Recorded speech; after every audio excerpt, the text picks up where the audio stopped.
আসসালামু আলাইকুম। আশা করি তোমরা সবাই ভালো আছো। আজকে আমরা ইমেজ ট্যাগ নিয়ে আলোচনা করব। খুব সহজভাবে ইমেজ ট্যাগটা বোঝার চেষ্টা করব ইনশাআল্লাহ। তো চলো দেখি ইমেজ ট্যাগে কী কী আছে। তো ইমেজ ট্যাগ আসলে কি কাজ করে, আমরা ইমেজ ট্যাগ কেন ব্যবহার করি ওয়েবসাইটে?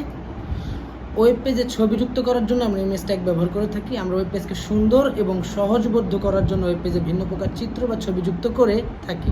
ওয়েব পেজে কোনো চিত্র বা ছবি যুক্ত করার জন্য আমাদের ইমেজ ট্যাগ ব্যবহার করতে হয়।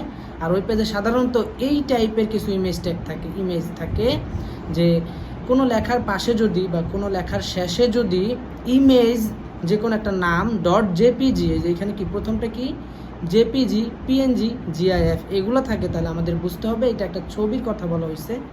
তো যখনই আমরা পাশে এই এক্সটেনশনগুলো দেখব তখন আমাদের বুঝে নিতে হবে একটা ছবি। তো এগুলো হলো এক্সটেনশন, একটা ইমেজের এক্সটেনশন। তো এগুলোর পূর্ণরূপগুলো তোমরা পড়বা, মুখস্থ করবা, কারণ এগুলো এমসিকিউতে আসে, কম মার্কে চলে আসে আবার।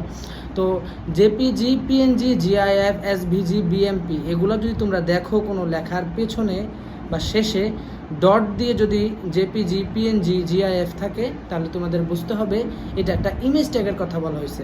তো ইমেজ ট্যাগ কীভাবে ব্যবহার করে, কিভাবে লিখতে হয়, এর কি অ্যাট্রিবিউট আছে এগুলো আমরা দেখবো। এখন কিছু অ্যাট্রিবিউট আছে এগুলো দেখবো। তো দেখো ইমেজ ট্যাগের কিছু অ্যাট্রিবিউট আছে। প্রথম অ্যাট্রিবিউট হলো এসআরসি, এটা হলো ফরজ, বুঝতে পারছো?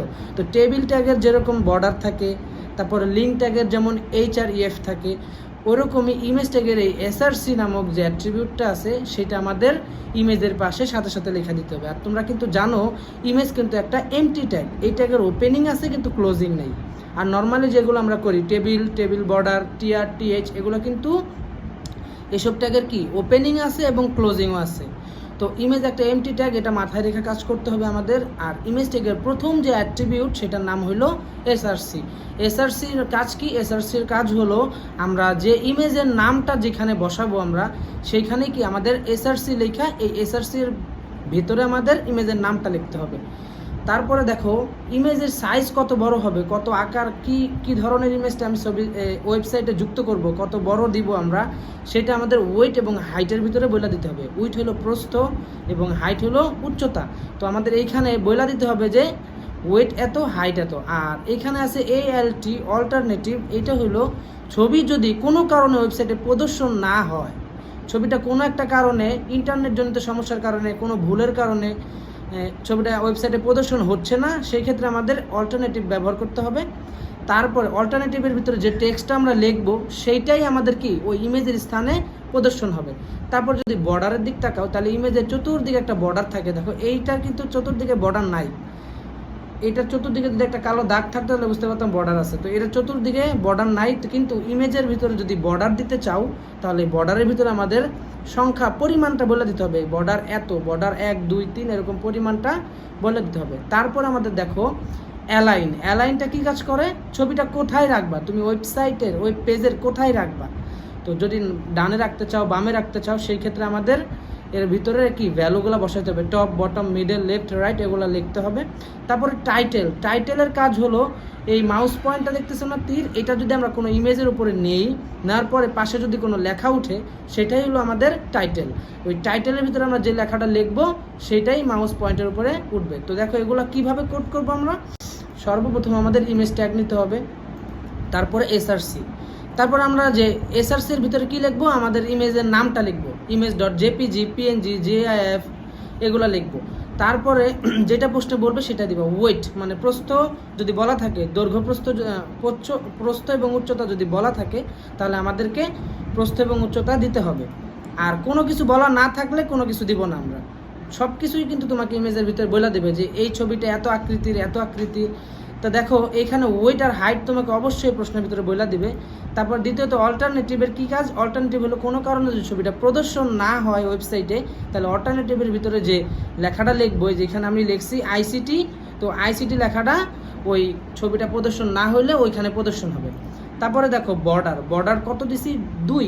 তো বর্ডারটা যখনই আমরা দিব তখন ইমেজের চতুর্দিকে একটা বর্ডার আসবে। আমি সব কিছু প্র্যাকটিক্যালি দেখাই দেবো এই ভিডিওতে।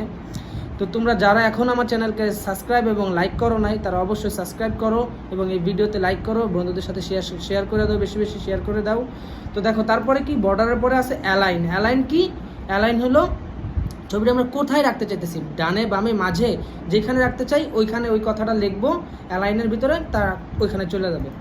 তারপরে দেখো টাইটেল। টাইটেল হলো ছবির উপরে যদি মাউসটা থাকে, মাউস নিলে মাউসের পাশে একটা লেখা উঠবে, সেটাই হলো আমাদের টাইটেল। তো এগুলো সব কিছুই তোমাকে প্রশ্নের ভিতরে উল্লেখ করে দিবে যে টাইটেল দেওয়া, তো অ্যালাইন দাও মানে ডানে ডানে প্রদর্শন করো, ছবিটার বর্ডার এত দাও, পরে অল্টারনেটিভের ভিতরে এই লেখা দেয়, এগুলো সব কিছু তোমাকে প্রশ্নে বলে দিবে। তারপরে আমরা ঢাকনা লাগাই দেবো। আর এটা যেহেতু এমটি ট্যাগ, এই ট্যাগের ওপেনিং হবে কিন্তু ক্লোজিং কিন্তু হবে না। তো চলো আমরা এটার প্র্যাকটিক্যালি একটু দেখে আসি, প্র্যাকটিক্যালি আমরা কিভাবে করবো এটা। তো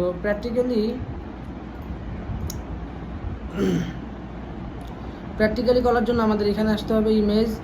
আমি একটা আগে থেকে করে রাখছি তোমাদের জন্য। তো ওপেন করি, দেখো নোটপ্যাড ওপেন করলাম। এখানে দেখতে পাচ্ছ এই যে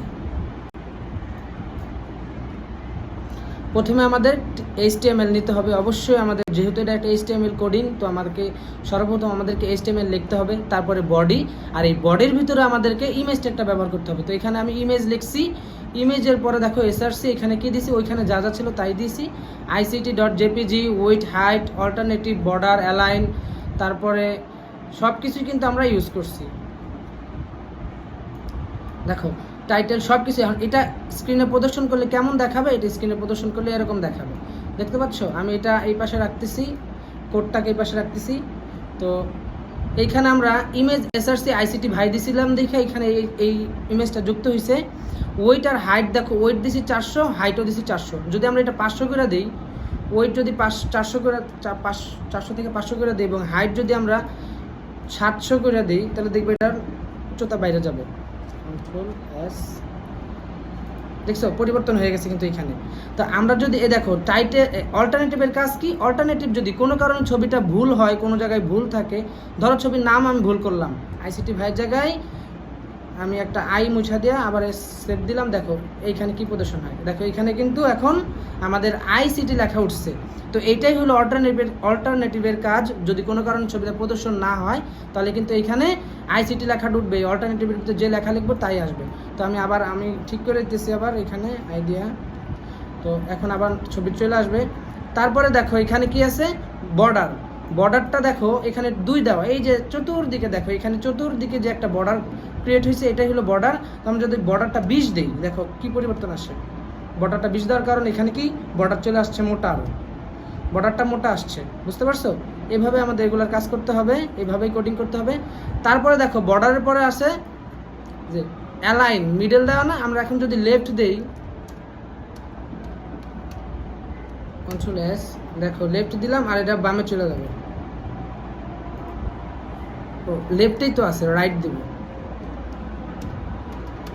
রাইট S, দেখো রাইট দিলাম, এটা ডানে চলে যাবে, দেখছো? এই অ্যালাইনের কাজ কি। আর টাইটেল হলো দেখো এখানে টাইটেলের ভিতরে কি লেখা, ICT ভাই। দেখো এখানে আমি মাউসটা নিলাম, এখানে ICT ভাই লেখাটা উঠতেছে, দেখছো? এই যে ICT ভাই লেখা উঠছে।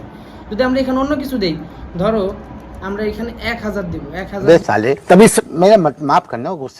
1000 প্রদর্শন হবে। এটা যদি লোড দেই, তারপরে দেখো এখানে কি 1000 প্রদর্শন হচ্ছে। এটাই হলো ইমেজ ট্যাগ। তো আমাদের এইভাবে ইমেজ ট্যাগটা করতে হবে। আশা করি আমাদের আজকের ক্লাস বুঝতে পারছো, প্র্যাকটিক্যাল সহ দেখাই দিছি। তোমরা না বুঝো তাহলে আমাদের এই ইউটিউব এই ভিডিওর ডেসক্রিপশন বক্সে আমি টেবিলের রোজ পেন স্কলস পেনের যে ভিডিও করেছি সেটা দিয়ে দিব। এবং ICT তৃতীয় চ্যাপ্টারে যদি তোমাদের কোনো সমস্যা থাকে, তাহলেও এই ভিডিওর ডেসক্রিপশন বক্স তোমরা চেক করবে। ওইখানে ICT তৃতীয় চ্যাপ্টার মানে আমাদের সংখ্যা পদ্ধতি এবং ডিজিটাল ডিভাইসের অঙ্কগুলো আমি ইউটিউবে আপলোড করেছি, ওইগুলো দেখতে পারো। ইনশাল্লাহ তোমরা উপকৃত হবে। তো আজকে এই পর্যন্ত, ভালো থাকো, আসসালামু আলাইকুম।